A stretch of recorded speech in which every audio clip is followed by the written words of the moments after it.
सबसे पहले बात कर लेते हैं मौसम की। तो आज भी उत्तराखंड में बारिश और बर्फबारी का अलर्ट है। वहीं पहाड़ के कई जिलों में बारिश हो रही है। इसी के साथ ऊंचाई वाले इलाकों में बर्फबारी का दौर भी जारी है। मौसम बदलने के साथ ही पहाड़ में एक बार फिर से कड़ाके की ठंड पड़ रही है। बद्रीनाथ धाम, हेमकुंड साहिब, फूलों की घाटी और औली में स्नोफॉल हो रहा है।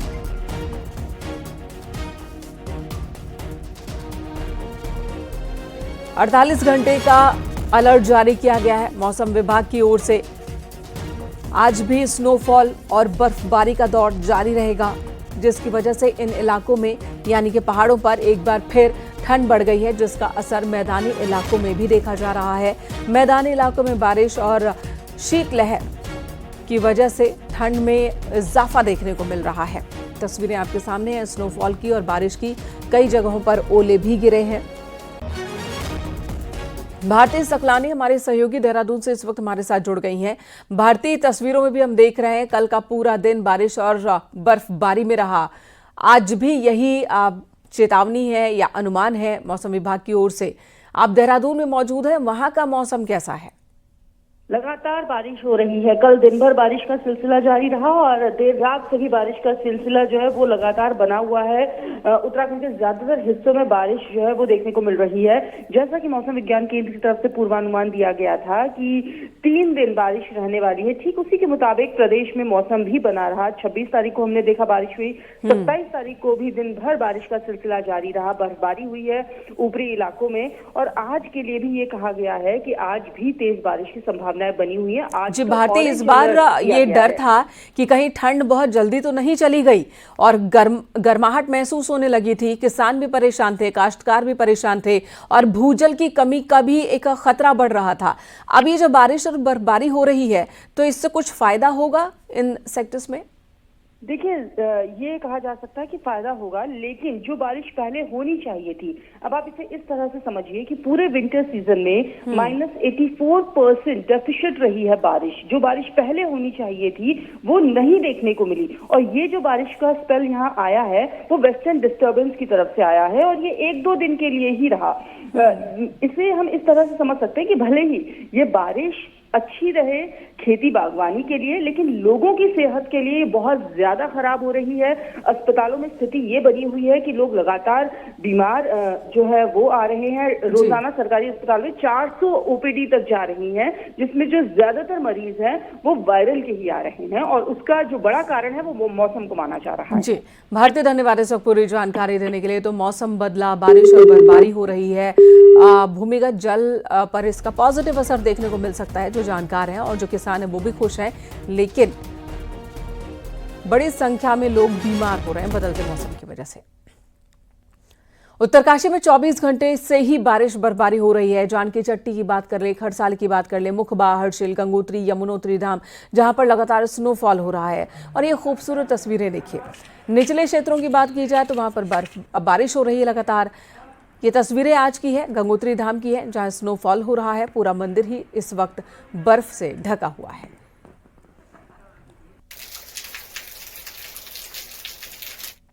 उत्तरकाशी में गंगोत्री हाईवे बंद हो गया। रतूड़ी सेरा के पास लैंडस्लाइड हुआ, जिसकी वजह से सड़क बंद हो गई है। उत्तरकाशी में रात से ही बारिश का दौर जारी है। बलबीर परमार हमारे सहयोगी उत्तरकाशी से इस वक्त फोन लाइन पर मौजूद हैं। बलबीर, इस बारे में बताएं, कब से ये बंद है? क्या रास्ता अभी भी खुला नहीं है? बिल्कुल, जो बारिश है लगातार हो रही है, जिसके चलते जो भूस्खलन जोन है फिर से सक्रिय हुआ है, क्योंकि ट्रीटमेंट कार्य भी यहाँ पे चल रहा है।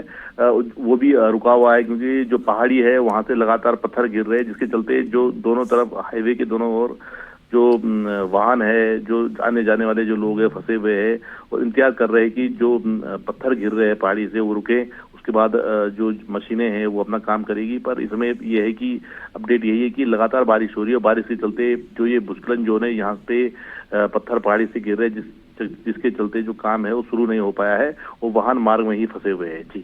जी धन्यवाद आपका इस वक्त पूरी जानकारी देने के लिए। दरोड़गी में खानपुर विधायक उमेश कुमार के ऑफिस पर अपने समर्थकों के साथ फायरिंग करने के मामले में पूर्व विधायक प्रणव सिंह चैंपियन को जेल में बंद हुए 1 महीना हो गया, लेकिन आज उन्हें कोर्ट से बेल मिल सकती है। कोर्ट में चार्जशीट दाखिल होने के बाद आज उनकी तरफ से हरिद्वार सीजेएम कोर्ट में बेल की एप्लीकेशन दी जाएगी। अगर आज चैंपियन की बेल मंजूर होती है तो वे जेल से बाहर आ सकते हैं। आपको बता दें, चैंपियन को 27 जनवरी को जेल भेजा गया था। हालांकि कुछ दिनों बाद जेल का खाना खाकर चैंपियन की तबीयत बिगड़ गई, जिसकी वजह से 15 फरवरी को उन्हें जिला अस्पताल ले जाया गया। तब से उनका इलाज जिला अस्पताल में चल रहा है। 10 BNS करी है, 109 को काट दिया गया है, यानी 307 को काट के 308 कर दिया है। तो बहुत देर इसमें आर्ग्यूमेंट हुआ, तो उसमें उसके बाद जज साहब ने कॉग्निजेंस लिया, इसमें संज्ञान लिया है कि हमारी बात मान ली उन्होंने। पूरे प्रपत्रों की और पूरी फाइल की पूरी उनको अवलोकन करके उन्होंने कहा है, ऑर्डर किया है कि उसमें 110 BNS का ही मामला बनता है। नहीं, देखिए, बेल का तो राइट है। पुलकित शुक्ला इस वक्त हरिद्वार से हमारे साथ मौजूद हैं। पुलकित, बहुत ही गर्माहट वाला ये मामला और आज चार्जशीट दाखिल हो सकती है। साथ ही एक और वीडियो सामने आया है जहां पर फिर से फायरिंग हुई है। तो ऐसे में जमानत को लेकर क्या बातें हो रही हैं? जी देखिए, एक विधायक और पूर्व विधायक के बीच में राजनीतिक अदावत का ये मामला 1 महीने से ज्यादा समय से चल रहा है। जब ये मामला सड़क से लेकर कोर्ट तक ये मामला लड़ा जा रहा है। 1 महीना पहले 26 जनवरी को ये पूरा घटनाक्रम हुआ था और उससे अगले दिन 27 जनवरी को प्रणव सिंह चैंपियन और उनके समर्थकों के खिलाफ मुकदमा दर्ज कर उन्हें अरेस्ट किया गया था और देर रात उनको रोशनाबाद जेल में भेज दिया गया था। उसके बाद से लगातार ये कोशिश की जा रही है कि किस तरह से जो है बेल फाइल की जाए और किस तरह से वो बाहर आए। उसके बाद में हालांकि 20 या 22 दिन जेल में रहने के बाद में चैंपियन की तबीयत भी बिगड़ गई थी और अभी 10 दिन से ज्यादा का समय हो गया जब वो जिला अस्पताल में इलाज करा रहे हैं और रोजाना नई बीमारियां जो है, नए लक्षण उनके निकल कर आ रहे हैं और डॉक्टर जांच पर जांच लिख रहे हैं। हालांकि 10 दिन का से ज्यादा का समय हो गया, अभी तक डॉक्टर ये डिसाइड नहीं कर पाए कि आखिर चैंपियन को बीमारी क्या है जिसकी वजह से उन्हें जिला अस्पताल में भर्ती कराया गया है। बेल की अगर बात करें तो क्योंकि कल चार्जशीट इसमें फाइल कर दी गई है, सीओ रुड़की की ओर से इस पर जांच की गई थी, जांच अधिकारी उनको बनाया गया था और चार्जशीट फाइल की गई है। पुलिस ने इसमें नरमी बरती है। पुलिस ने जो पहले धारा लगाई थी उससे एक हल्की धारा इसमें BNS की 110 धारा लगाई गई है जो कि गैर इरादतन हत्या के प्रयास की धारा है। तो ये धारा लगाई गई है जो कि ये धारा बेलेबल है। तो इस तरह की उम्मीद जताई जा रही है कि आज जो चैंपियन के वकील हैं वो बेल की एप्लीकेशन फाइल कर सकते हैं और अगर आज वो बेल की एप्लीकेशन फाइल करते हैं तो क्योंकि बेलेबल धारा है और 1 महीने का समय लगभग जेल में बंद हुए चैंपियन को हो गया, तो ये संभावना जताई जा रही है कि आज चैंपियन को बेल मिल सकती है। चैंपियन को अगर आज बेल मिलती है तो उनके जेल से बाहर निकलने का रास्ता साफ हो जाएगा। जी धन्यवाद आपका पुलकित, इस वक्त पूरी जानकारी देने के लिए। उधर हरिद्वार के लक्सर रेलवे स्टेशन पर गुरुवार शाम अफरा तफरी जैसी स्थिति बन गई। यहां प्लेटफॉर्म नंबर 3 की बात की जाए, जहां गोरखपुर एक्सप्रेस का इंतजार कर रहे सैकड़ों यात्री रेलवे लाइन क्रॉस कर अचानक ही प्लेटफॉर्म नंबर 1 की तरफ दौड़ने लगे। दरअसल ट्रेन को प्लेटफॉर्म नंबर 3 पर आना था, लेकिन ट्रेन के पहुंचने पर अचानक ही प्लेटफॉर्म नंबर 1 पर गाड़ी के आने की अनाउंसमेंट की गई, जिसे सुनकर ट्रेन पकड़ने के लिए यात्री दौड़ने लगे।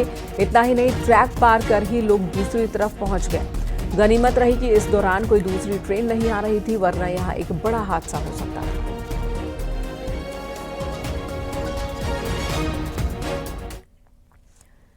कैबिनेट मंत्री प्रेमचंद्र अग्रवाल के बयान पर खड़ा हुआ बखेड़ा बीजेपी संगठन और सरकार के लिए अब सिरदर्द बन चुका है। नतीजा ये कि अब सीएम पुष्कर सिंह धामी को खुद ही सख्त लहजे में ऐसे बयान देने वालों को चेताना पड़ा। तो बीजेपी कांग्रेस में वार पलटवार भी जारी है।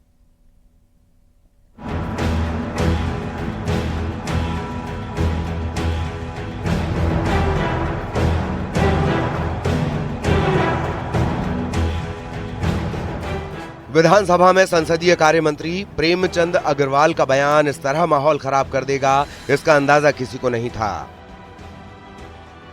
प्रेमचंद अग्रवाल की जब माफी, खेद, गंगा में जाना कुछ काम नहीं आया, तो पहले दिन से लेकर गुरुवार तक खुद मुख्यमंत्री पुष्कर सिंह धामी को मोर्चा संभालना पड़ा। मंत्री प्रेमचंद्र के बयान ने पहाड़ और मैदान के बीच ऐसी बहस खड़ी कर दी कि मंत्री, विधायक, स्पीकर सब बोल पड़े, जिसकी जो समझ में आया कहता चला गया। तो कांग्रेस ने मुद्दे को पहाड़ी राज्य की भावना और अस्मिता से जोड़ दिया। अब सरकार के मंत्री, विधायक, सांसद, नेता ही जब मुद्दे पर बटे हों तो गुरुवार को मुख्यमंत्री पुष्कर सिंह धामी को सख्त अंदाज में सबको समझाना पड़ा। एक बार सख्त लहजे से उन सभी लोगों को, चाहे वो कोई भी हो, हमारे मंत्री हो, विधायक हो, सांसद हो, जनप्रतिनिधि हो या आम उत्तराखंडी क्यों ना हो, सभी से कहना चाहूंगा कि उत्तराखंड की एकता के साथ खिलवाड़ करने वालों को हमारी सरकार बिल्कुल भी माफ नहीं करेगी। इसलिए आज के बाद इस प्रकार के भड़काऊ बयानों को भी गंभीरता से लिया जाएगा और उत्तराखंड की अस्मिता से खिलवाड़ करने वालों पर सख्त कार्रवाई सुनिश्चित की जाएगी, जो भी हमारी एकता को नुकसान पहुंचाने का काम करेगा। जिस वक्त मुख्यमंत्री उत्तराखंड को नुकसान पहुंचाने वाले बयानों पर कार्रवाई की बात कर रहे थे, सदन में कागज फाड़ने वाले बद्रीनाथ के कांग्रेस विधायक लखपत बुटोला बीजेपी के मंत्री, विधायक, सांसद और नेताओं पर हल्ला बोल रहे थे। बात यहां भी पहाड़ी राज्य उत्तराखंड की पहचान और अस्मिता से जुड़ी थी, तो मांग मंत्री पर कार्रवाई की हुई। वहीं अपने मंत्री, विधायक, सांसद के पहाड़ मैदान पर अलग अलग बयान और ज्ञान से परेशान बीजेपी ने कांग्रेस को कोसा। ये बातें बीजेपी कांग्रेस की नहीं, ये बात अस्मिता से जुड़ा हुआ है, स्वाभिमान से जुड़ा हुआ है और उस उत्तराखंड के शहीदों के सपनों से जुड़ा हुआ है, जिस पे ये राज्य की अवधारणा हुई थी, जिसके लिए लोगों ने शहादत दी है, जिसके लिए राज्य बना है। उन लोगों को सोचना पड़ेगा कि इस तरह से अगर ये उत्तराखंड रहेगा तो हमें आगे क्या करना पड़ेगा। देखिए, प्रेमचंद अग्रवाल ने जो कुछ कहा उसको कोई भी स्वीकार नहीं कर सकता। उन्होंने खेद प्रकट किया है, क्षमा याचना की है और ऐसे शब्द न चाके जब निकलते हैं तो समाज के अंदर उसकी एक प्रकार से ऐसी परिणति देखने को मिलती है। लेकिन कांग्रेस के नेताओं से भी मैं आग्रह करूंगा कि देवभूमि के स्वरूप को बिगाड़ने का काम न करें। उत्तराखंड में कौन कहां से आया, कौन पहाड़ी और कौन बाहरी। मंत्री प्रेमचंद अग्रवाल के बयान के बाद इस पर बीजेपी के सब नेताओं ने अपना अपना ज्ञान दिया, लेकिन बीजेपी के मंत्री, विधायक, सांसद और नेताओं का ज्ञान कहीं बीजेपी को भारी न पड़ जाए, इसीलिए कार्रवाई की चेतावनी देते हुए मुख्यमंत्री पुष्कर धामी ने उत्तराखंड को बांटने वाले बयानों पर लगाम लगाने को कहा। दीपांकर भट्ट, न्यूज़ 18, देहरादून। तो पहाड़ और मैदान की बयानबाजी थमने का नाम नहीं ले रही है। सियासत चमकाने के लिए कई नेता अब उछल कर बयान दे रहे हैं, तो कई नेताओं के पुराने बयानों को अब बाहर निकाला जा रहा है, वायरल किया जा रहा है। और ऐसे ही एक बयान के लिए अब मंत्री सुबोध उनियाल भी ट्रोल हो रहे हैं।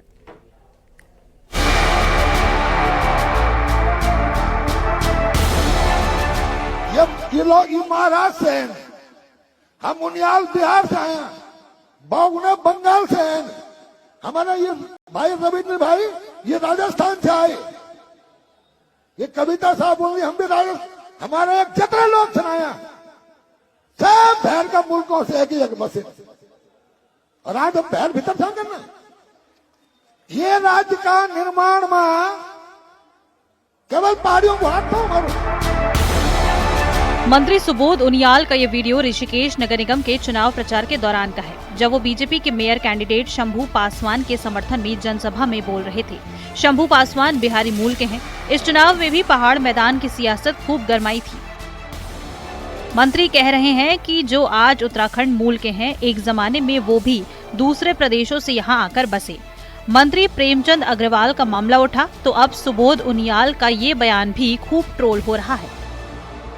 इस पर बुधवार को सफाई देते हुए मंत्री सुबोध उनियाल ने कहा कि उत्तराखंड में रहने वाले हर नागरिक उत्तराखंडी हैं।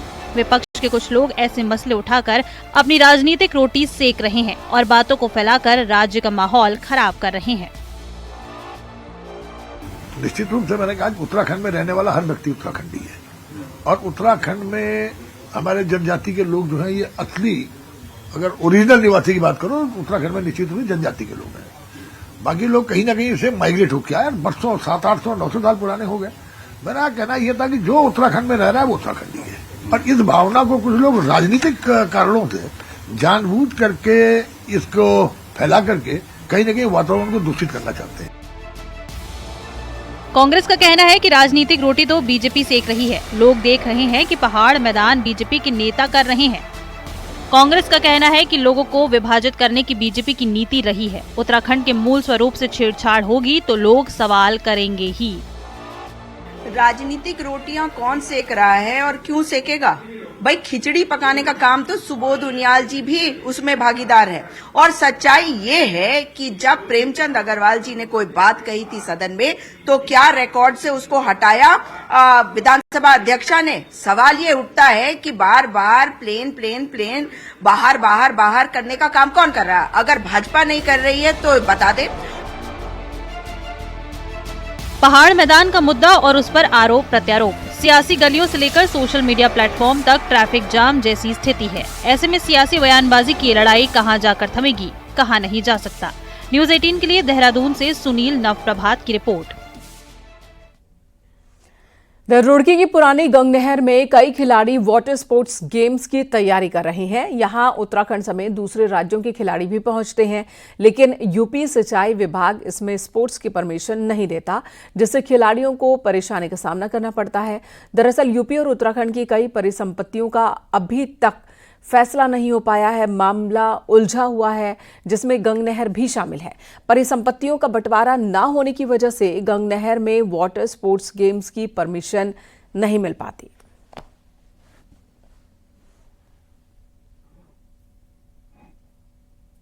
मेन हमारे उसमें स्विमिंग होती है, फिर उसके बाद जब स्विमिंग आ जाती है तो तभी हमें बोट बैलेंसिंग में डाला जाता है। हमारी लाइफ जैकेट खुलती है जब परफेक्ट हो जाते हैं। और वैसे तो सपोर्ट तो नहीं मिलता, बट सर है सिखाते हैं हमें, सर का बहुत सपोर्ट रहता है। बेशक इसमें तो हाथ से होना है। नहीं, हमने परमिशन ले रखा और हम खुद भी उस काबिल हैं। हमने कोर्स भी किया, गई वाटर स्पोर्ट का सेलिंग कोर्स किया, हमने हैकिंग कैनोइंग का किया, स्कूबा डाइविंग का किया हुआ है, लाइफ गार्ड का भी किया हुआ, सारे कोर्स हमारे। और इस बाबत ही मैंने मुख्यमंत्री घोषणा कराई थी कि हमारे यहाँ जो केइंग और क्रेओं के गेम होते हैं बैगला वाटर में, उसको और सुदृढ़ बनाया जाए और उसके लिए जो है यूपी सरकार से परमिशन लेके इसको और अच्छा इसका निर्माण करा जाए, ताकि और लोग भी यहाँ पर पर्यटक आएँ और इसका लाभ उठाएं। मनोज जोयाल रुड़की से हमारे साथ मौजूद हैं। मनोज, क्या समस्या है? आखिर क्यों यहाँ पर जो खिलाड़ी हैं जान जोखिम में डालकर सीखने को मजबूर हैं?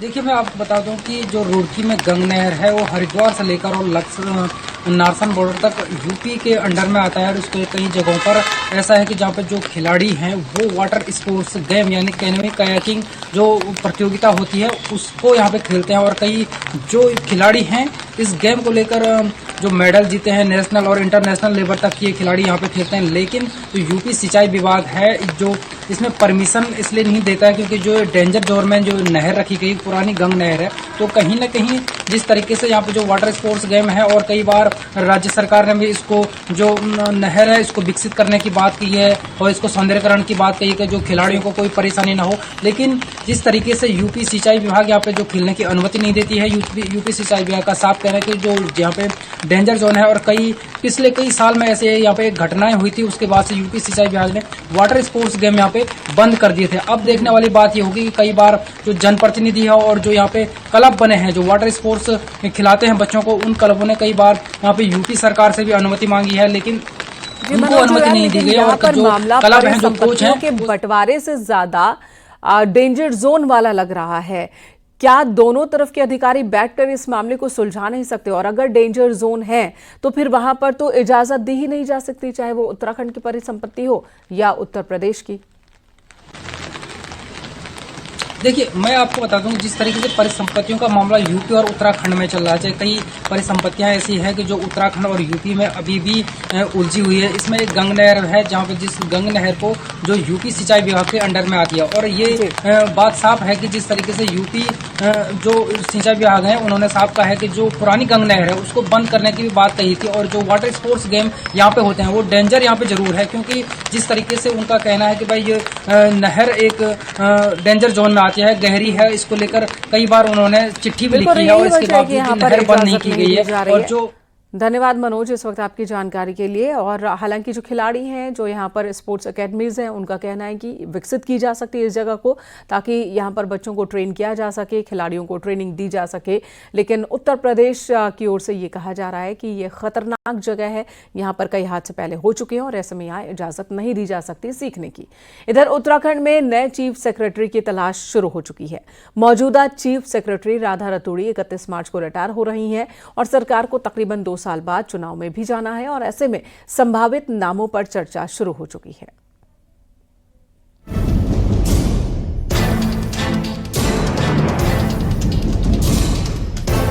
1988 बैच की IAS अफसर राधा रतूड़ी ने 31 जनवरी 2024 को चीफ सेक्रेटरी का कार्यभार संभाला था। तब से 2 बार 6-6 महीने के लिए उनका कार्यकाल बढ़ाया गया। अब ये समय सीमा भी 31 मार्च को पूरी होने जा रही है, लिहाजा नए मुख्य सचिव की ताजपोशी तय है।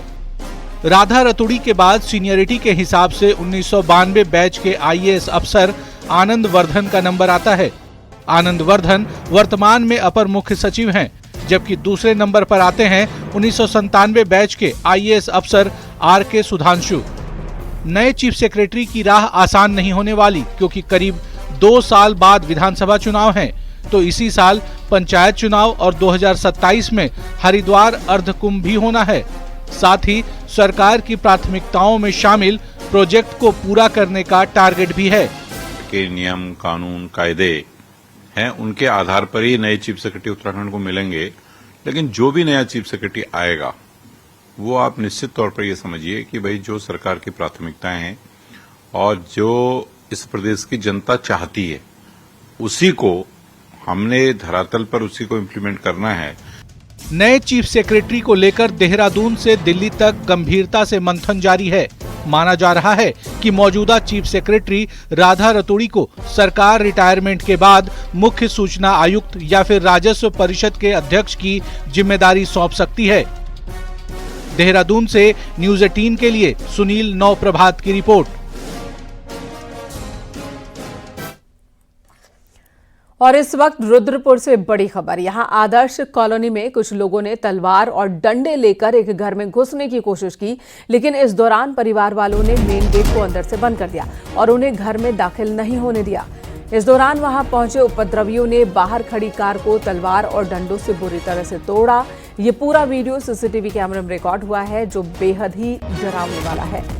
घर के बाहर खड़ी गाड़ी को तलवार और डंडों से देखिए किस तरह से उस पर हमला किया गया, जिसके बाद पीड़ित परिवार ने पुलिस को शिकायत दी है, कार्रवाई की। ये वारदात बुधवार रात की है। बताया जा रहा है कि पड़ोस का ही शख्स रात में गाली गलौज करने लगा, जान से मारने की उसने धमकी दी और कुछ देर बाद आया तो उसने बवाल काटना शुरू किया। पुलिस का कहना है कि मामले में कार्रवाई की जाएगी।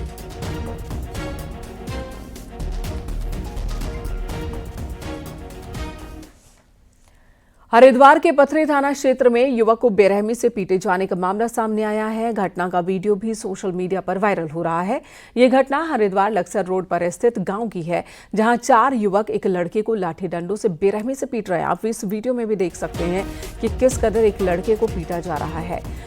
ये विवाद पैसों के लेन देन को लेकर बताया जा रहा है, जिस पर नाराज लड़कों ने युवक को बेरहमी से पीटा है। फिलहाल पीड़ित आशिक की ओर से फेरूपुर पुलिस चौकी में मामला दर्ज करवाया गया है।